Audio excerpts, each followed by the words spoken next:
আসসালামু আলাইকুম প্রিয় বন্ধুরা, আশা করি আল্লাহর অশেষ রহমতে সকলে ভালো আছেন। প্রতিবারের মতোই আবারও একটি ইসলামিক প্রশ্ন নিয়ে উপস্থিত হলাম। আল্লাহ রসুল সাল্লাল্লাহু আলাইহি সাল্লামের জীবদ্দশায় উম্মাহাতুল মুমিনিন অর্থাৎ রসুল সাল্লাল্লাহু আলাইহি সাল্লামের কতজন স্ত্রী মারা গিয়েছিলেন? বন্ধুরা, আপনাদেরকে সময় দেওয়া হলো 10 সেকেন্ড।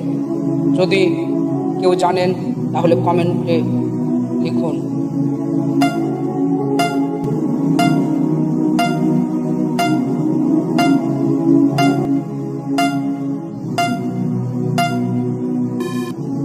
রসুল সাল্লাল্লাহু আলাইহি সাল্লামের জীবন দশায় দুইজন উম্মাহাতুল মুমিনিন অর্থাৎ রসুল সাল্লাল্লাহু আলাইহি সাল্লামের স্ত্রী মারা গিয়েছিলেন। এই ভিডিওটি যদি ভালো লেগে থাকে অবশ্যই সাবস্ক্রাইব করে পাশে থাকবেন এবং ফেসবুক পেজ থেকে দেখলে অবশ্যই ফলো করে পাশে থাকবেন। ধন্যবাদ।